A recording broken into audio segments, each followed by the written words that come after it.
지난주에 저희가 그 우상 숭배 중에 특별히 사도 바울이 우리 로마서 본론의 첫 번째 내용인 그 동성애 부분이 얼마나 심각한 죄인가, 특별히 창조주와 창조 질서를 깨뜨리는 그냥 일반적인 범죄가 아니라 가장 하나님의 창조주 되심과 창조 질서, 창조 목적을 깨뜨리는 그런 특별한 죄다 말씀을 드렸었죠. 근데 그것이 이 지금 로마서를 기록할 당시 로마 제국 또 그리스 문화 속에 너무나 넓게 퍼져 있었고 사람들이 쉽게 받아들이고 있어서 예수 그리스도를 믿고도 그것을 옹호하는 사람들과 동성애자들이 교회 안에 있어 문제가 되었다, 그 말씀을 드렸었어요. 자, 그래서 그 결과를 정욕대로 더러움에 내어버려 두셔서 서로 욕되게 하셨다. 상실한 마음 속에서 정말 마귀의 성품을 가지고 하지 말아야 할 일들을 계속하는 더 악한 모습들을 보여주었고, 그것을 자기만 행하는 것이 아니라 그 일을 행하는 사람을 옳다고 옹호하기까지 했다. 그래서 이것이 오늘날 저희 가운데 가장 심각하게 다가오는 죄인데, 세상에 이렇게 흘러갈 것을 이미 2000년 전 로마 교회를 통해서 교회 역사 속에서 이것이 갑자기 나타난 것이 아니라 계속해서 도전되어 왔던 것들을 보게 돼요. 자, 오늘은 저희가 저희 이제 좀 더 적용하는 부분이에요. 적용하는 부분인데, 그러면 어떻게 해야 되는가? 왜 세상 사람들이 특별히 기독교인 안에서 오늘날 이 동성애를 옹호를 하고 있나? 크게 10가지를 한번 정리를 했습니다. 10가지가 오늘날 동성애를 인정하는 기독교 안에서요, 또 세상에서 인정하는 대표적인 이론들이에요. 첫 번째는 모든 사람은 하나님의 형상으로 지음받았다. 그리고 동성애자도 하나님의 형상으로 지음받은 사람들이다. 그래서 이 대부분의 내용들을 옹호해 주는 사람들은 기독교, 저희가 아는 진보, 자유주의 신학과 자유주의 신앙을 갖고 있는 사람들이에요. WCC에 속한 교단들이 한 75%에서 80% 된다 그랬었죠. 그러니까 대부분의 로마 카톨릭은 WCC에 직접적으로 가입되어 있는 건 아니지만 observer로 같이 활동을 하고 있고 신학적인 배경을 제공해 주기 때문에, 그렇게 전 세계의 기독교의 대부분이 지금 이런 이론에 동의를 하고 또 이런 걸 지원을 해주고 있는 거예요. 두 번째는 하나님은 사랑이시다. 그러므로 모든 사람들 다 사랑하신다.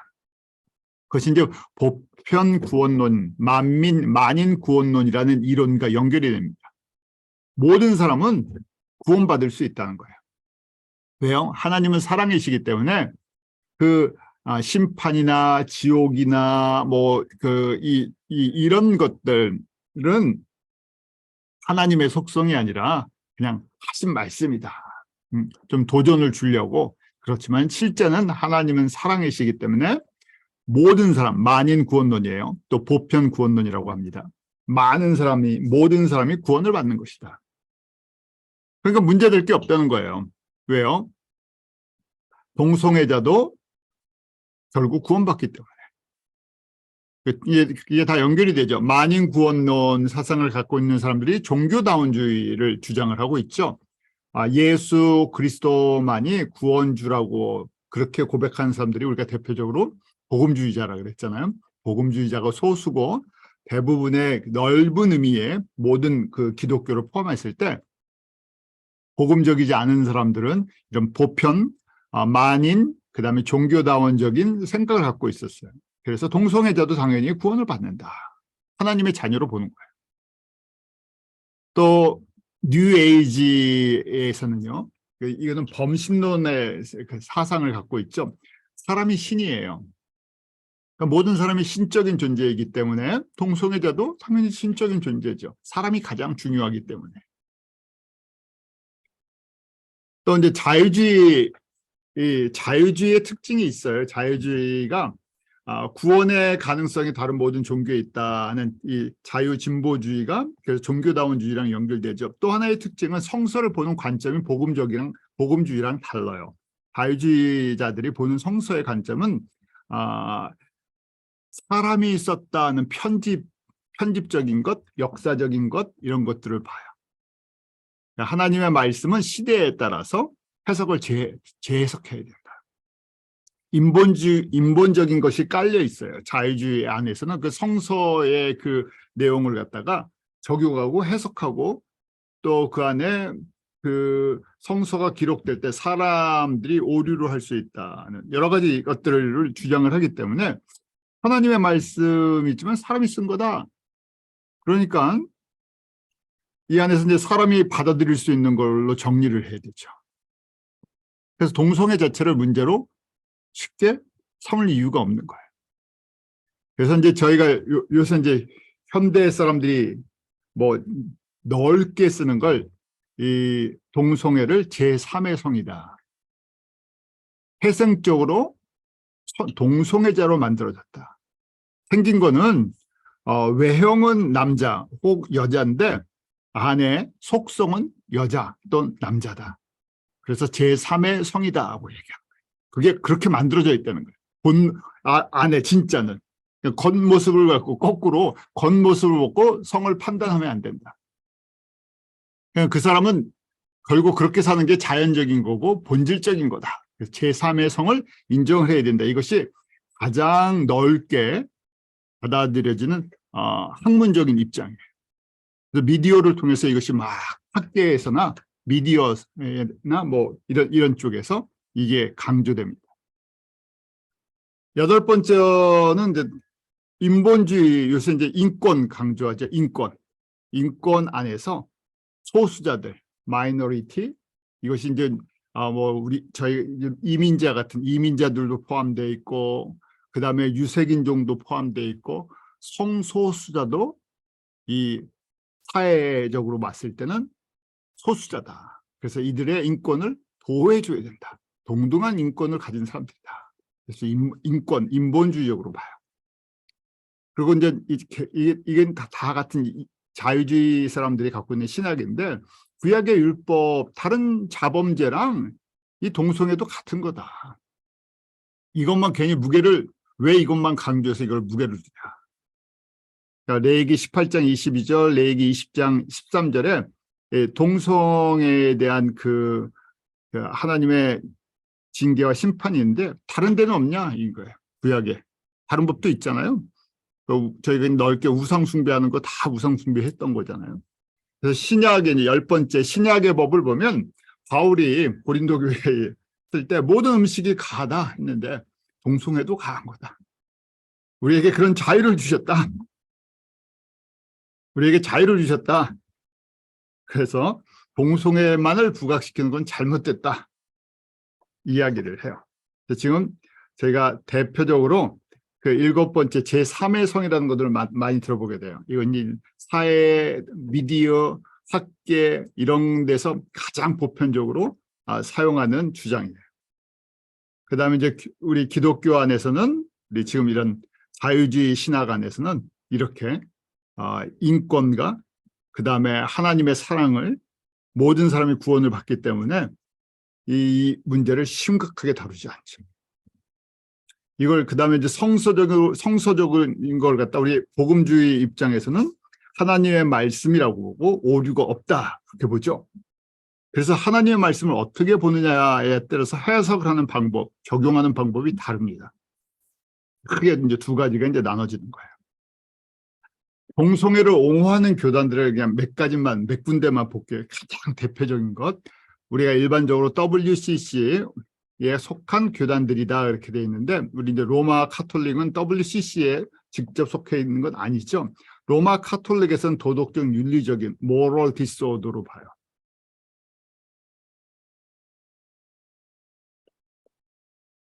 왜냐하면 로마 카톨릭도 결국 만인 구원설을 갖고 있기 때문에 도덕적인 윤리적인 그 측면에서 접근하죠. 저희가 이제 제일 많이 이제 저희가 다룰 게 이제 감리교랑 장로교예요. 왜냐하면 저희 대부분이 가깝게 우리 감리교 미국에 있는 UMC에 속해 있든지 또 아니면 미국 우리 안에 PCUSA 통합적 장로교에 가깝게 속해 계신 분들이 많고 또 한국 분들이 가장 많이 속해 있는 교단이기 때문에 말씀을 드릴게요. 우리 안 장로님은 이 한복판에 계셔서 우리 너무 잘 아실 것 같은데 그냥 간단한 몇 가지 내용만 정리하겠습니다. 동성애 교인을 지금 이런 신학적인 배경이 있죠.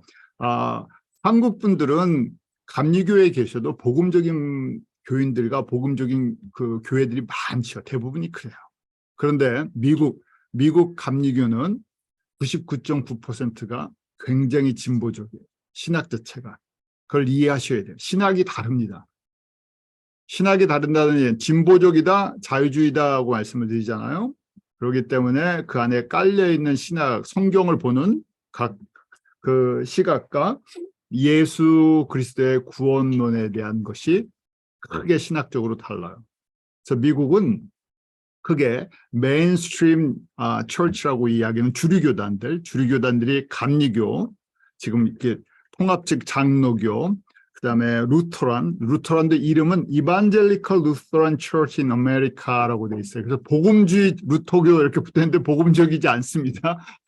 그냥 대표적인 주류, 메인스트림, 메인라인 처치예요. 메인라인 처치들이에요. 주류 교단, 메인라인 처치라고 얘기하죠. 자, 그다음에 성공회. 우리 성공회는 앵글리칸 또는 에피스코폴 처치라고 얘기를 하죠. 자, 감리교는 동성애 교인을 허용해야 하는 것 때문에 계속해서 갈등을 갖고 있었어요. 이 사람들 성찬을 참여케 해줘야 되나, 직분을 줘야 되나, 이런 동성애 문제, 동성애 교인들을 어떻게 해야 될 건가 오랫동안 갈등을 하고 있었는데 그 대표적인 게 1972년 총회 때 그래서 안에서 진보와 보수가 갈등을 갖고 부닥쳤어요. UMC 총회 안에서. 그런데 아주 획기적인 그 동성애를 교단에서 인정하게 되는 획기적인 일이 무엇인가 하면 2015년에 미국 연방 대법원에서 동성결혼을 합헌으로 인정을 해줬어요.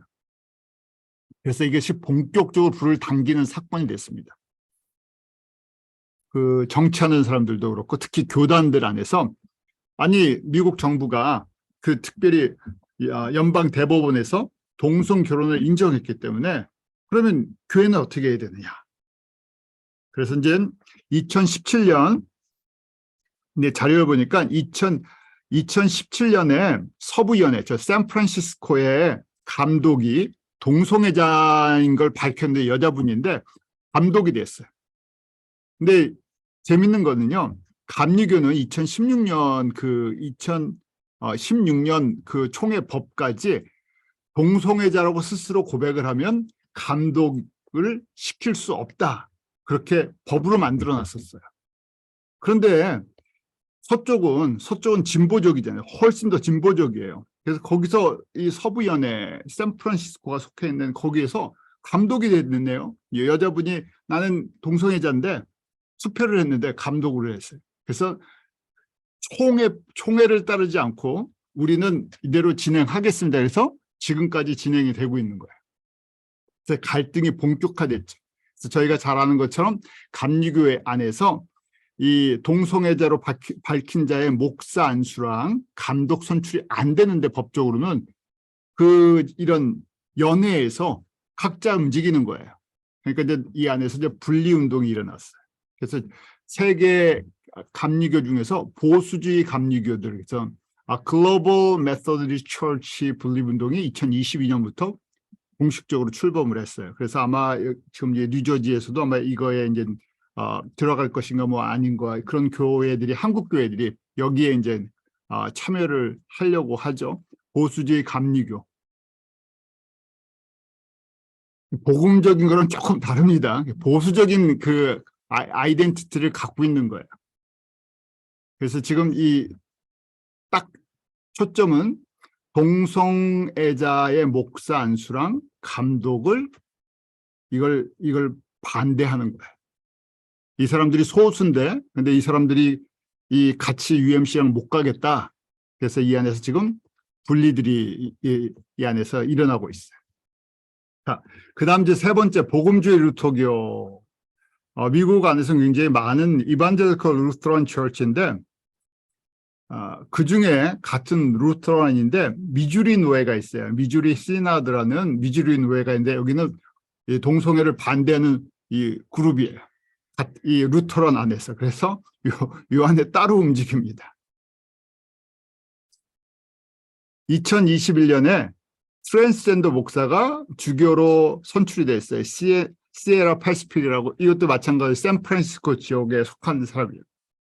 그래서 이 복음주의 루터교도 이 큰 흐름, 2015년 정부에서 대법원에서 동성결혼을 인정하면서 이쪽으로 다 같이 가고 있어요. 성공회는 이 대부분 동성애를 인정하고 수용을 합니다. 그런데 문제가 있는 게 저희가 이제 아프리카 같은 데 갔었잖아요. 아프리카는 성공회도 그렇고 그다음에 그 기독교 나라들 안에서도 이 동성애를 굉장히 반대합니다. 그래서 제3세계 선교회, 아프리카 성공회 같은 제3세계 성공회는 특별히 아프리카 성공회 같은 데는 성공회 주류를 따라가지 않아요. 그래서 한 10년까지는 됐나요? 오래전에 빌 게이츠 같은 데서 그다음에 미국의 이런 단체에서 우간다에도 지원을 해주는데 조건이 동성애를 인정해라 나라에서. 근데 무세베니가 절대 그럼 우리가 수용 못한다. 그래갖고 우리를 원조를 끊어도 우리는 동성애를 인정해 줄 수 없다. 그래갖고 원조를 받지 못했어요. 원조가 끊겼어요.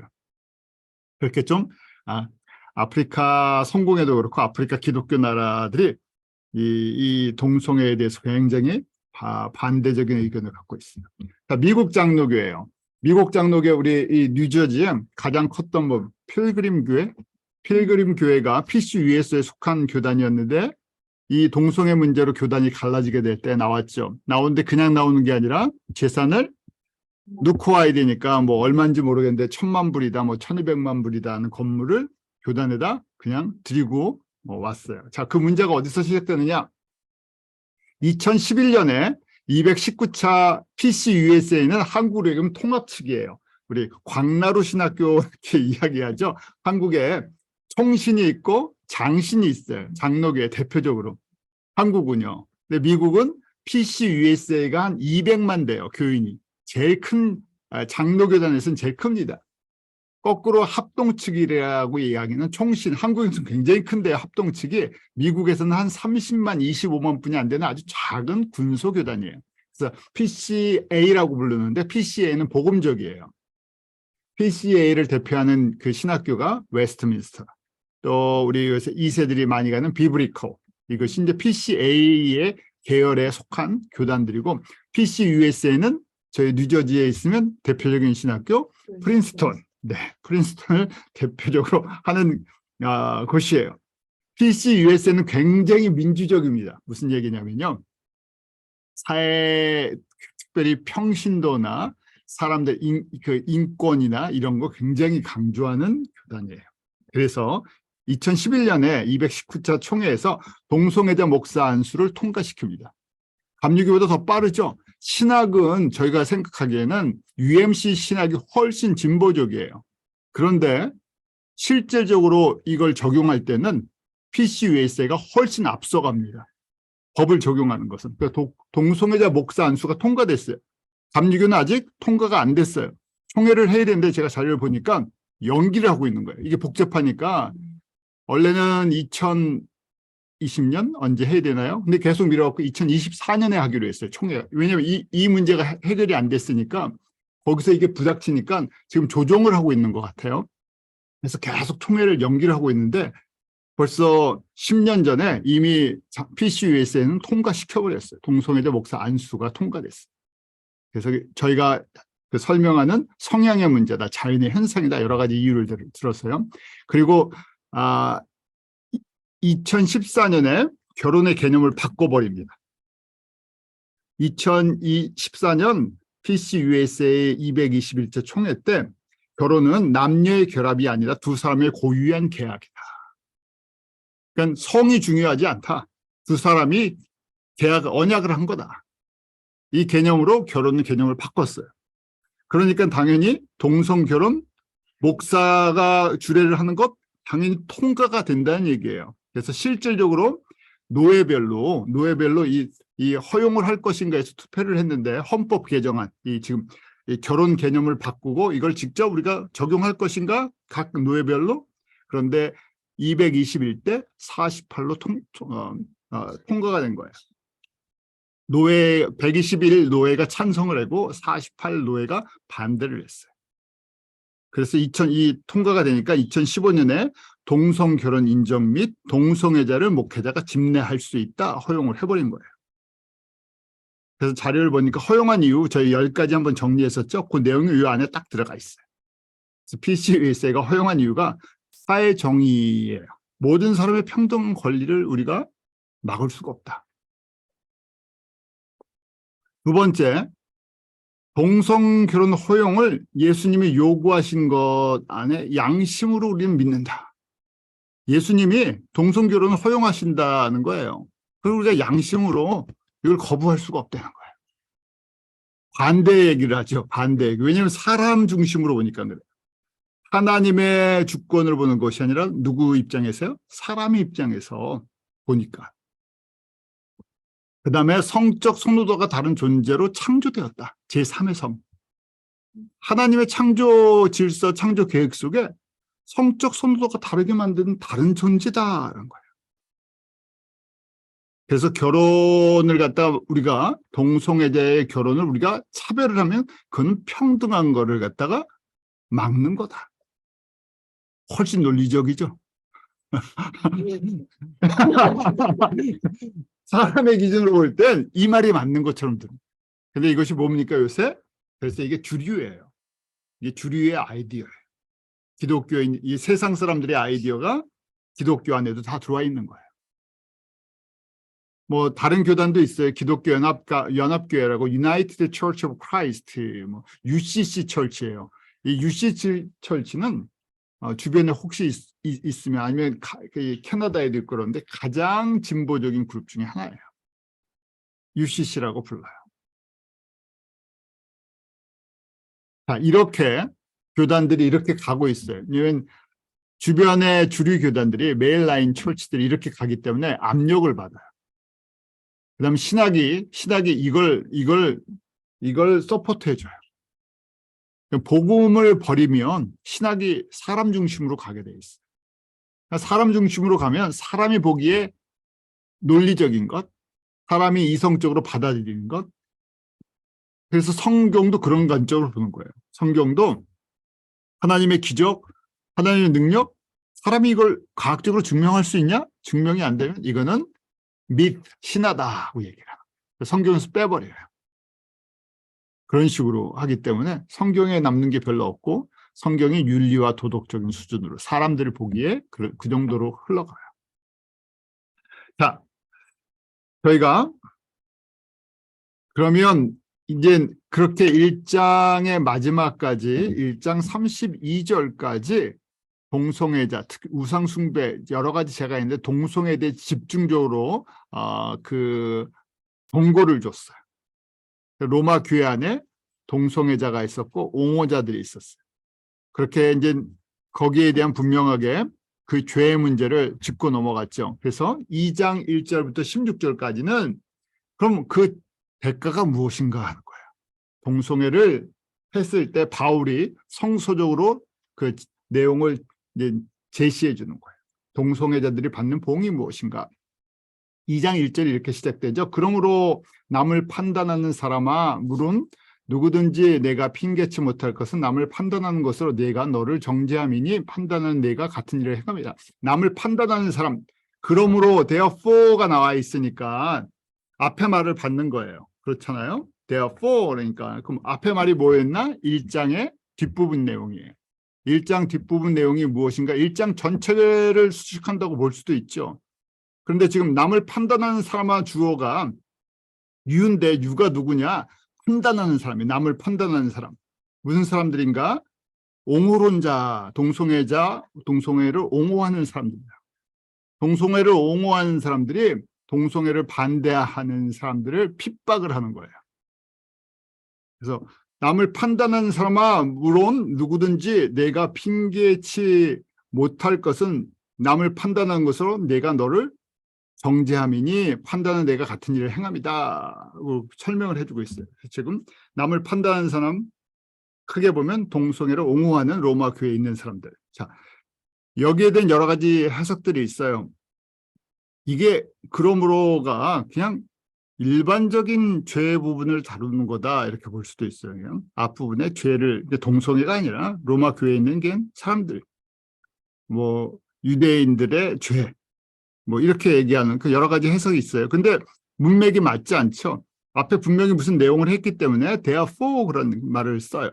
근데 남을 판단하는 사람, 그 앞에 판단하는 그 판단을 하고 있었다는 얘기예요. 그래서 이 1장 전체를 수식하는 거냐 아니면 동성애 문제를 수식하는 거냐. 근데 문맥상으로 보면 동성애 문제, 우상 숭배 중 동성애 문제를 앞에 분명히 제시했기 때문에 이 문제, 로마 교회에 있는 이 문제를 지금 정리해 나간다고 보는 거죠. 그래서 1장 마지막 절이 저희가 이 같은 일을 행하는 자는 사형에 해당한다고 하나님의 정하심을 알고도 그랬죠. 이 같은 일이 바로 동성애자와 동성애를 행하는 사람들 그 얘기를 하고 있었던 거죠. 거기에는 하나님께서 구약의 율법에 의하면 바로 죽이신다고 말씀을 하셨다는 거예요. 그런데 그 일을 동성애자뿐만 아니라 그 일을 행하는 자를 뭐 어떻다고요? 옹호해주고 지지해준다는 거예요. 그러니까 지금 그러므로 남을 판단하는 사람 바로 지금 옹호론자라고 보는 거예요.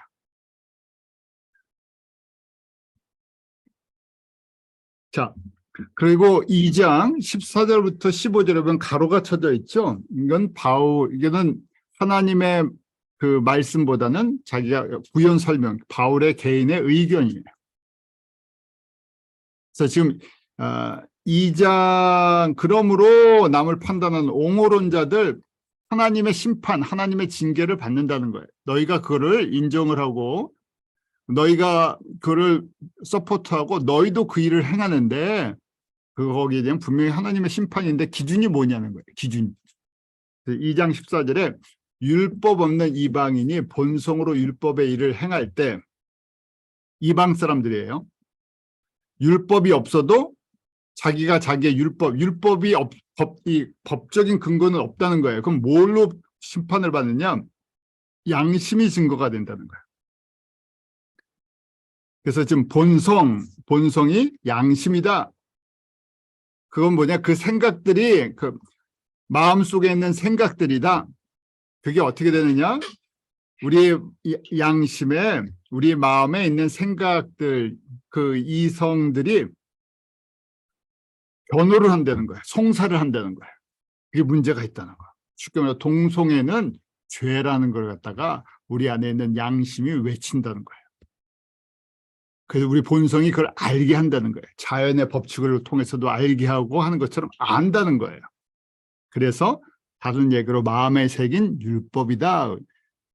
성서의 구약의 율법을 갖고 있지는 않지만 그 사람들 마음의 양심의 생각에 그게 잘못된 걸 분명히 알고 있다는 거예요.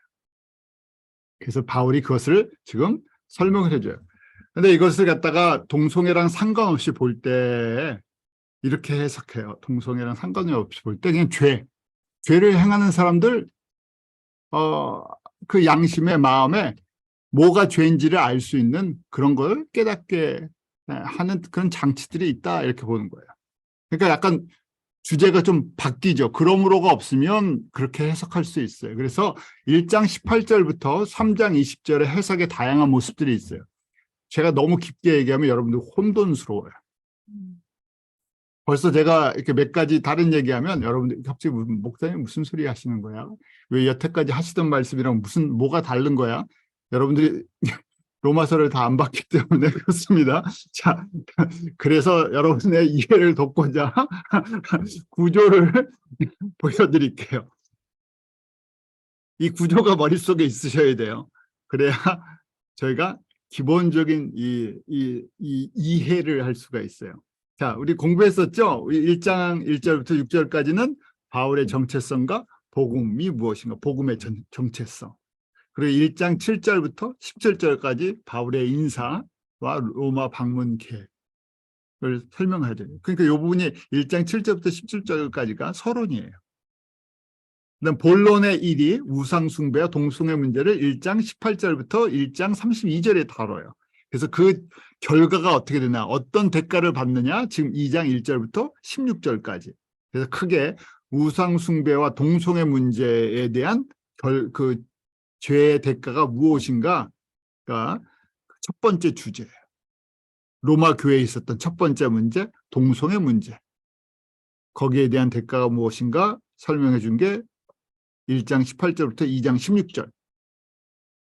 그리고 2장 17절부터 3장 20절 유대인 성도와 이방인 성도의 갈등. 교회 안에 두 파가 있었다 그랬었죠. 그 사람들 간의 갈등. 그 다음에 3장 21절부터 8장 39절까지 율법과 복음의 관계성. 믿음으로 말미암아 의롭게 인정을 받았다. 자, 그래서 지금 본론의 첫 번째와 본론의 두 번째가 이런 구조다 하고 보는 거예요. 앞으로 넘어갈게요. 요거 이렇게 눈으로 딱 찍어 놓으세요. 그럼 1장 18절부터 32절 1장의 내용을 저희는 이게 우상숭배, 그중에 특별히 동성애 문제를 다루고 있다, 이렇게 본 거예요. 그런데 어떤 학자들은, 여러분들 주석이나 뭐 성경 로마서 해석을 보면 모든 이방인들의 죄를 범했다, 동성애를 다루는 게 아니라 모든 사람들이 다 이런 뭐 죄가 있다. 그래서 뭐 서로 뭐 시기하고 질투하고 뭐 이런 거 있잖아요. 그 죄의 모습들, 그런 거 다 있는 거다. 2장 1절부터 3장 8절까지는 유대인들도 다 죄인이다. 그래서 표면적 유대인, 이면적 유대인, 이렇게 보는 거다 하는 거예요. 황 목사님은 3장 9절부터 20절까지가 모든 사람이 죄인이라는, 그 부분이 모든 사람의 죄의 부분을 다루고 있다 하는 거예요. 저희가 잘 아는 3장 20절, 율법의 행위로 그의 앞에 의롭다 하심을 얻을 육체가 없는 율법은 죄를 깨닫는 기능을 갖고 있다. 제가 쉽게 정리해 드릴게요. 그냥 1장 18절부터 32절이 핵심 내용이 동성애를 다루고 있어요. 그래서 2장 1절에 들어갈 때 그러므로 그럼 동성애를 행했을 때 어떤 그 대가를 받나, 어떻게 이 문제가 처리되나, 우리가 이제 좀 갖고 있는 의문점 아니에요. 동성애자들 어떻게 해야 됩니까? 그거 어떻게 해야 됩니까? 그래서 그 2장 1절부터 16절에 그 부분이 정리가 돼 있다는 거예요. 그러면 동성애자는 유대인들 있을 수 있고 이방인들도 있을 수 있어요. 그렇죠? 자, 그렇게 그냥 이해하시고 보세요. 그래서 저희가 혹시 여러분들이 다른 주석을 보면 이렇게도 막 정리를 해놓기도 해요. 그래서 구조를 한번 정리시켜 드린 거예요. 자, 경고예요. 2장 5절에 보면, 2장 5절을 보면 경고가 있어요. 그래서 이 경고가 뭐냐면, 동성애를 옹호를 하면, 지금 옹호자, 남을 판단하는 사람, 옹호하는 사람들에 대한 문제잖아요. 옹호를 하면 어떤 문제가 있나? 영적인 감수성이 없어져요. 왜냐하면 하나님의 말씀의 배경을 속에서 하나님의 창조주 되심과 창조 목적을 알지를 못해요. 영적인 감수성이, 영적인 센스가 사라지는 거예요. 그러니까 누구의 영향을 받아요? 성령의 영향을 받는 게 아니라 악령의 영향을 받아요. 악령의 영향을 받다 보니까 이게 악령이 나는 악령이다 이렇게 나타나지 않고 세상적인 접근을 하니까 여러 가지 다양한 제3의 성 같은 걸 만들어내요. 그 훨씬 사람들이 볼 때는 논리적이고 합리적이고 이성적이에요.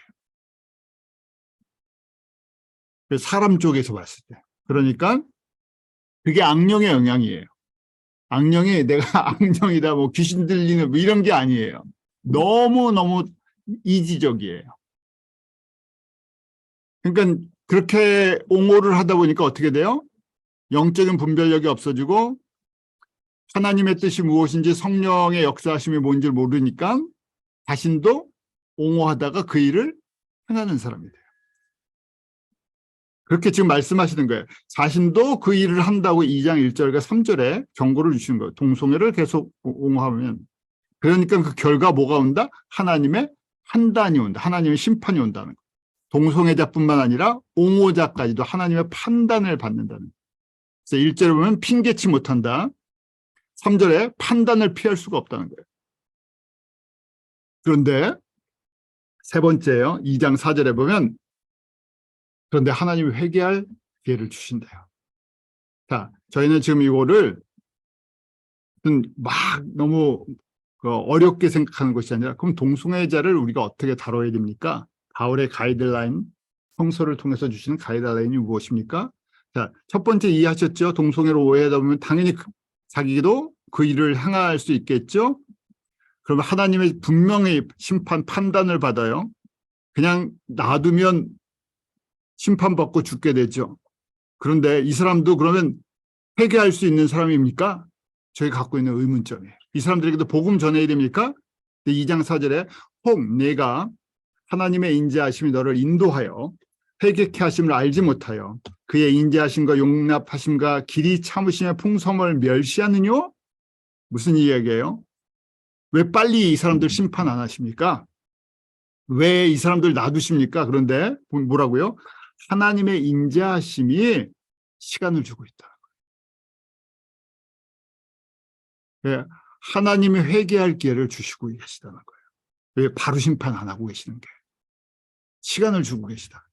그게 하나님이 이걸 무시하시는 것도 아니고 겁만 주신 것도 아니고 그의 인자하심과 용납하심과 길이 참으심의 풍성하심을 회개를 안 하고 있으면 이게 죄가 없어서 이게 너무 무거운 건데 하나님이 당장 심판하실 수 있는데 하지 않으신다고 거꾸로 힘을 얻어갖고 이거 괜찮은 거야. 아무 일도 안 일어나잖아. 제3의 성이야. 우리에게 자유를 주셨어. 이런 거를 하고 있느냐 하고 그게 그 하나님의 은혜를 네가 멸시하는 거냐 하는 거예요. 다른 얘기로 시간을 주고 회개할 기회를 주신다는 거예요. 그런데 옹호자들이 하나님의 인자하심과 오래 참으심을 멸시를 하면 어떻게 돼요? 이 은혜를 주고 계시는데 진노를 쌓는다고 됐죠. 이 contempt, 멸시라고 하는 걸 contempt를 갖다가 NIV에 썼는데요. 몇 개 생각하는 거예요. 무시하는 거예요. 하나님의 인자하심, 오래 참으심, 용납하심. 2000년 동안 아무 일도 안 하고 계시잖아요. 지금 마지막 때가 됐는데 더 퍼지고 있는데 그냥 놔두고 계시잖아요. 그런 사람들이 목사 한 수 받잖아요. 사역도 하잖아요. 주교도 되잖아요. 비숍도 되고요. 다 되는데요. 그 사람들의 영향력이 엄청 큰데요. 그러니까 사람들이 어떻게 생각해요? 이거를 갖다가 동성애랑 동성애 옹호하는 거를 가볍게 생각합니다.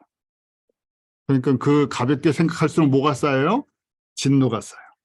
반대로 왜 그러면 이렇게 가만히 계십니까? 회개할 기회를 주고 계시다는 거예요. 그 안에서. 반대로 회개하지 않는 사람은 하나님의 진노를 쌓고 있다. 그래서 로마서 2장 5절에 다만 내 고집과 회개치 아니한 마음을 따라 진노의 날, 곧 하나님의 의로우신 판단이 나타나는 그날에 임할 진노를 내가 쌓고 있다. 우상숭배도 똑같죠? 우상숭배 안 하는 사람 없잖아요. 솔직하게요. 하나님보다 더 사랑하는 것 저희 안에 있어요. 그런데 우리에게 예수님을 알고 그 은혜 속에서 이거를 정리할 수 있는 시간들, 예수님 닮아가는 시간들을 주세요. 그러니까 뭐냐면 무거운 옷들을 벗는 시간들을 주세요. 반대로 고집, 죄에 대한 고집, 나의 인간적인 고집, 하나님 앞에서 교만함, 그래서 회개하지 않는 것 하면 어떻게 된다고요? 우상숭배도 마찬가지죠. 쌓이고 하는 거죠.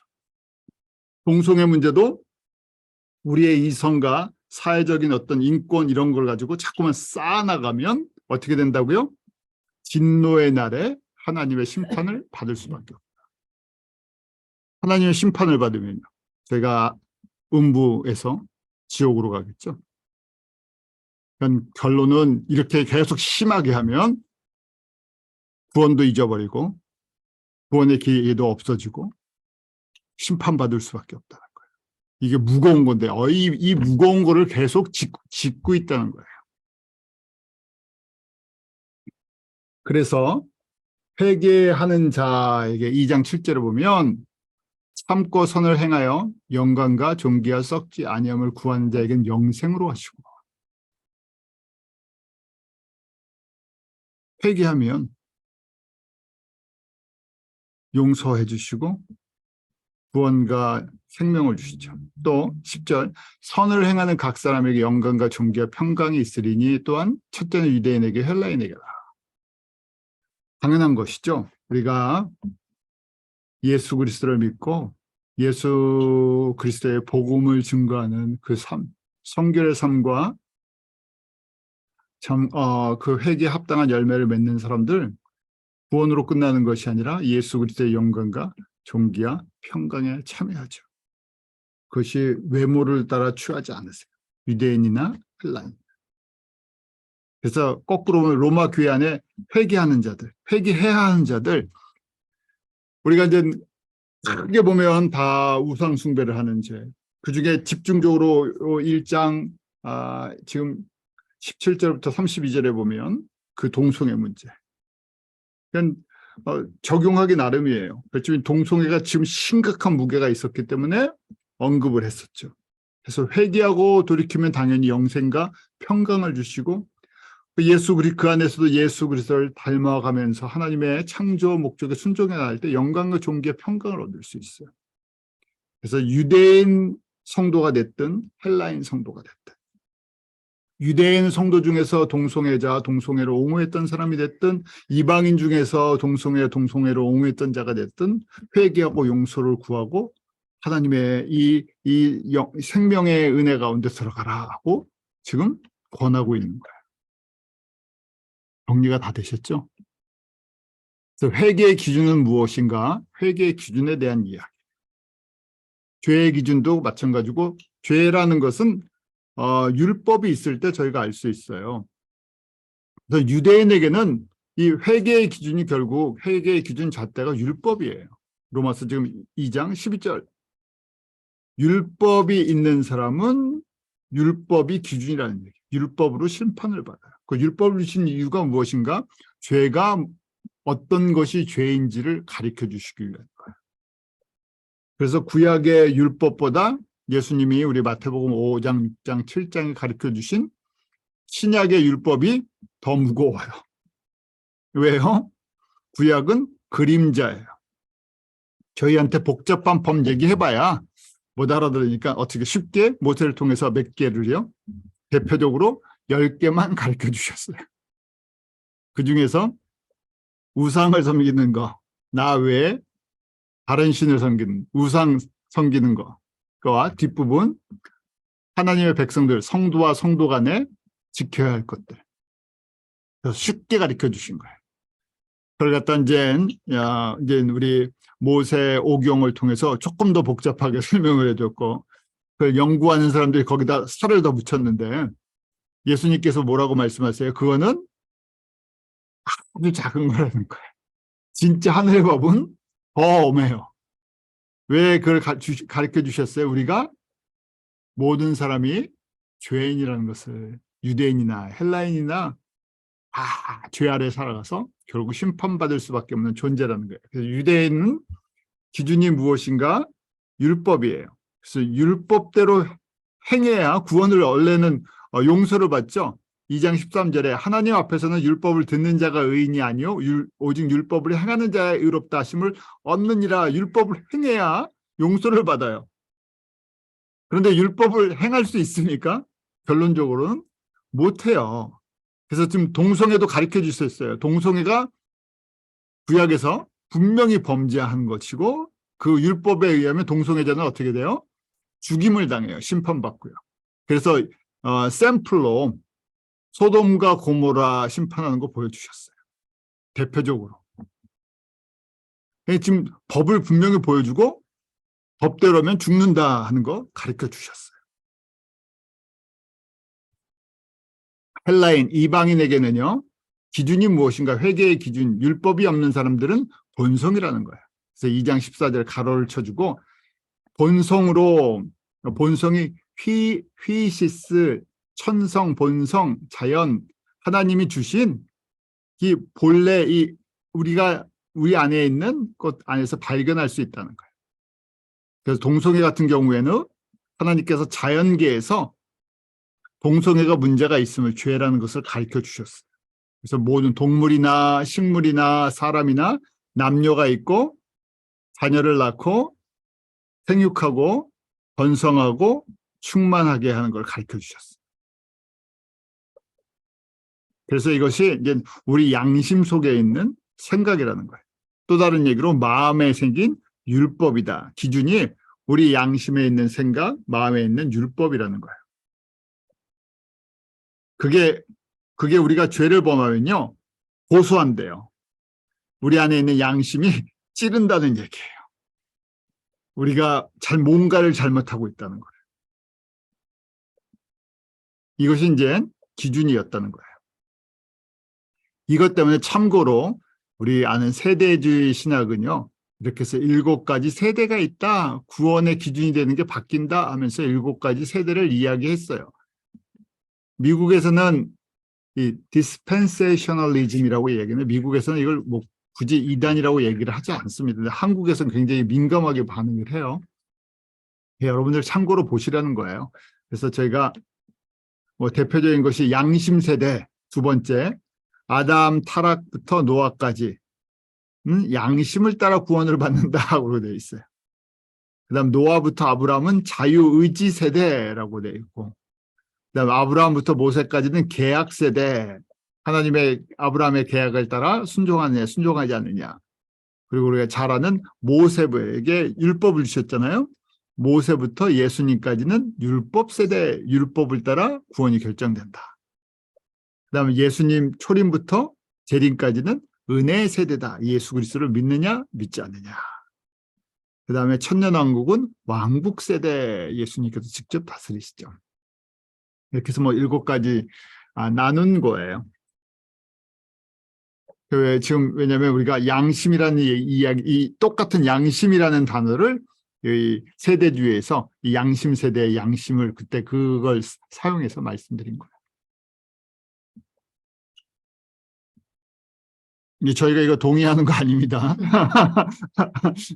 세대주의가 이렇게 7가지로 구원이 다 기준이 다르다고 이야기를 하는 거예요. 저희는 그렇지 않죠. 오직 예수 그리스도를 통해서 구원을 받는 거예요. 그래서 그렇지만 이분들이 이걸 한번 나눠봤어요. 여러 가지 질문들이 있으니까. 자, 저희는 결론이에요. 결론으로 갈게요.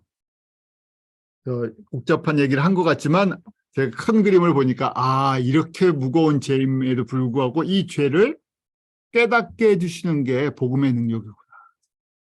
그러니까 동성애자, 저희가 정리가 되죠. 동성애를 우리 인정할 수가 없어요. 분명하게요. 그렇지만 동성애자도 회개할 그 죄가 얼마나 무거운지를 우리가 깨닫게 해줘야 되는 것이고, 복음을 전해줘야 되는 거고, 건져내야 되고, 그 사람들도 주님 앞에 돌아와야 할 사람들이에요. 그렇지만 큰 그림으로 이 동성애는 점점 강해질 거예요. 더 세질 거예요. 동성애에 대해서 이렇게 복음적으로 접근하는 사람들은 점점 소수가 되고 거꾸로 우리가 핍박을 받게 돼 있어요. 영국을 자료를 보면 킹 제임스 우리 성경 1611년에 만들어졌는데 이 제임스 1세도 동성애자였다고 주장하는 사람들이 있어요. 본인은 동성애에 대해서 굉장히 정죄를 했는데 본인도 동성애였다 하는 뭐 자료들이 좀 있어요. 뭐 저희가 근데 그 시대에 안 살았으니까 그 자료들을 갖고는 저희가 완전히 증명을 할 수 없지만 그런 이야기가 있어요. 1910년에 공식적으로 이제 뭐 동성애 바 이런 것들이 등장합니다. 자, 이제 최근에 와서 1971년에 영국 의회에서 동성 결혼을 금지하는 법을 만듭니다. 1971년에 이게 심해졌다는 얘기예요. 그래서 안 되겠다. 동성애를 금지시켜야 되겠다. 법조항을 만들었어요.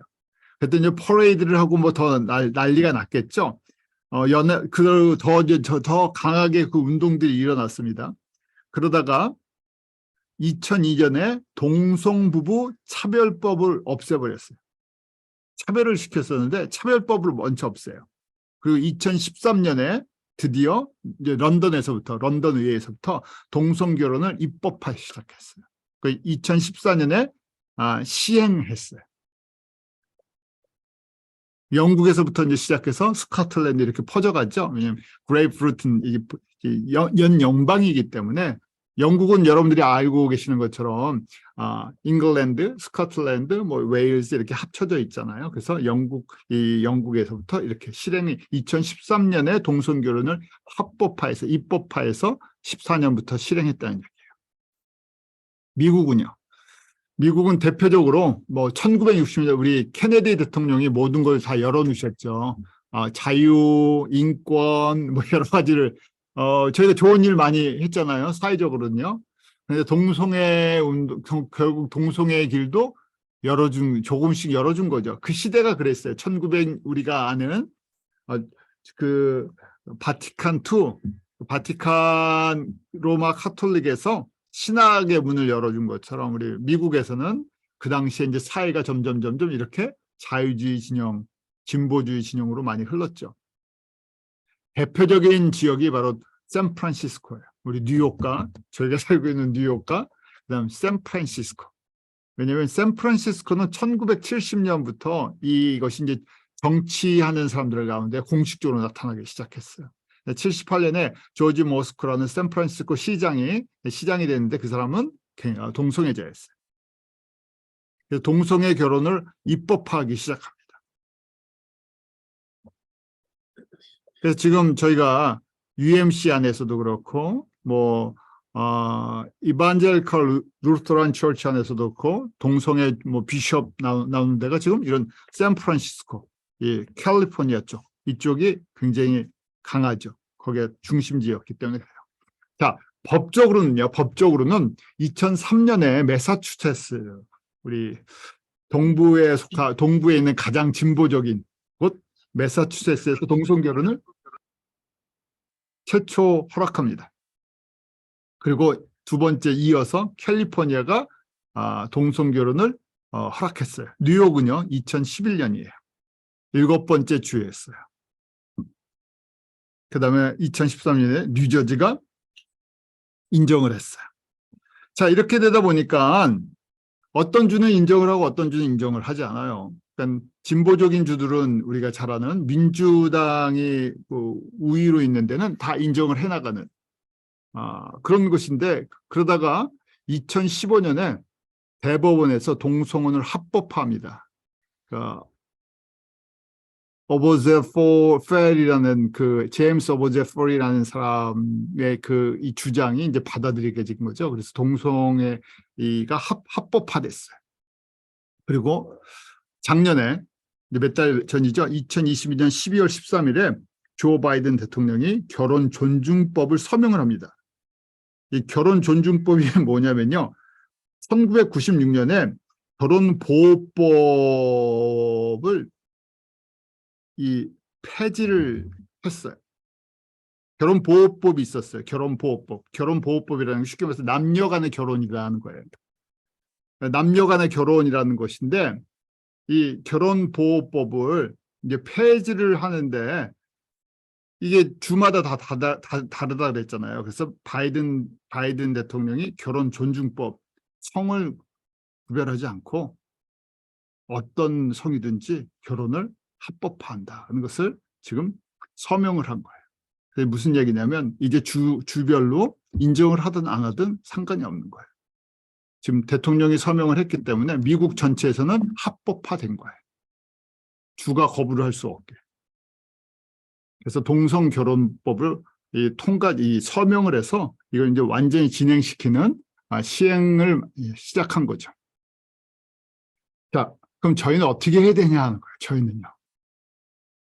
왜냐하면 이거는 한두 사람의 무슨 인권운동가가 만들어낸 것도 아니고요. 또 이것을 우리가 단순하게 그러면 복음주의 사람들이 일어나서 동성결혼을 반대해야 됩니다. 결혼 존중법을 없애야 됩니다. 이런 걸로 저희가 막을 수 있는 것도 아니죠. 이것이 바로 영적인 저희 가운데 도전과 전투고 마지막 때의 징조 중에 하나죠. 점점 강해질 거예요. 산고인간. 그래서 에베소서 6장 12절 13절 말씀처럼 우리가 하나님의 전신갑주를 입지 않으면 무슨 얘기입니까? 악한 날, 지금 저희가 살고 있는 약한 날 대적할 힘이 없어요. 영적인 분별력이 없어진다는 거예요. 어디다 기준을 둬야 될지 혼돈스럽다는 얘기예요. 그러니까 저희는 분명한 저의 아이덴티티가 있어야 되죠. 바울이 그래서 로마서 시작하면서 자신이 누구인지, 바울 자신이 예수 그리스도 안에서 누구인지 정체성을 분명하게 얘기를 해줘요. 저희도 똑같죠. 저희는 그리스도인들이에요. 그리스도인의 정체성이 무엇인가? 로마서 사도행전 1장 8절 속에 우리는 분명하게 예수 그리스도의 복음의 증인들이에요. 그래서 악한 날에 능히 대적하고 우리는 부닥칠 수밖에 없는 사람들이에요. 세상의 흐름과 우리는 부닥치는 사람들이에요. 그런데 그것이 우리가 정치적으로 부닥치는 것도 아니고 사회적으로 부닥치는 것이 아니라 예수 그리스도의 복음을 가지고 부닥치는 사람. 그래서 모든 일을 행한 후에 우리가 stand firm, 우리가 서기 위한 거예요. 그러면 우리도 이 물결에 휩쓸려 간다는 얘기예요. 저희가 그래서 복음이 보세요. 진보 자유주의 진영 속에서 복음이 없는 곳은 다 휩쓸렸어요. 세상의 물결 속에. 저희가 잘 아는 것처럼 어떤 제가 신문에 보니까 기독교 신문에 보니까 챗 GPT에다 물어봤대요. 동성애에 대해서. 자기는 그거에 대한 자기가 어떤 한 가지를 얘기해 줄 수 없다 하면서 그렇지만 인권, 사람들이 얘기해 인권과 뭐 평등에 대해서 서로 차별하지 않고 지내는 게 뭐 이런 식으로 그러면서 이제 챗 GPT를 만든 CEO가 동성애자래. 뭐 우리 잘 아는 애플 그 CEO도 동성애자죠. 그러니까 그런 데이터들이 주류가 될 수 있는 기반을 만들 수밖에 없다는 거예요. 공개적으로는 아니래도 그냥 사람들이 쉽게 받을 수 있게. 그래서 저희가 그럼 어떻게 해야 됩니까? 우리가 행할 일이 무엇인지를 분명히 알아야 되죠. 우리가 행할 일이 무엇인가? 우리는 영적 싸움인데 우리는 하나님의 전신갑주를 입고 싸우는 사람들이에요. 우리가 갖고 있는 무기들이 있는데 방어 무기죠. 자, 1번부터 5번까지는 방어 무기예요. 나를 위해서 보호하는 거죠. 진리의 허리띠, 의의 흉배, 평안의 복음에 예비한 신, 믿음의 방패, 구원의 투구. 진리의 허리띠는 예수님의 허리띠예요. 그러니까 허리띠는 구찌도 아니고 무슨 가죽띠도 아니고 저희 때는 악어 가죽인가요? 뭐 그런 것도 있었는데 예수님의 진리로 허리를 동요해야 돼요. 그래야 옷이 안 내려가고 중심을 잡을 수가 있고 싸울 수 있어요. 그래서 예수님의 진리, 기독론, 대표적인 기독론, 삼위일체론. 그다음에 의의 흉배는 가슴을 보호하는 거죠. 우리 하트를, 우리의 심장, 우리의 마음을 보호하는 거예요. 뭘로 보호하나? 성령의 열매가 우리 안에 맺혀. 성령님이 다스려요. 성령의 9가지 열매, 성결, 우리 안에 오직 예수님만 사랑하는 마음의 동기가 순전한 거. 그게 우리 속을 보호해줘요. 우리 가슴을, 우리 마음을. 평안의 복음에 예비한 신, 그러니까 우리 이렇게 예수 그리스도의 진리와 거룩한 성결로 무장한 사람들이 복음을 준 거야. 그때 우리가 평안히 복음을 전할 수 있죠. 전쟁에 나가서 싸울 수 있는 준비가 됐다는 거예요. 그 다음에 믿음의 방패 필요하죠. 믿음의 방패는 어떤 믿음인가? 히브리서 11장의 믿음. 이 땅이 아니라 저 세상, 새하늘과 새 땅, 새 예루살렘을 바라보는 믿음이죠. 그럴 때 믿음의 방패가 있어야 뭘 이겨낸다고요? 불화살이 수없이 날아다니는데 영적인 분별력이 있어야 불화살이 보인다는 거예요. 불화살이 날아온다 아무리 했는데 내 눈에는 안 보여요. 그러니까 어떻게 됩니까? 무방비죠. 방패를 갖고 있지 않아요.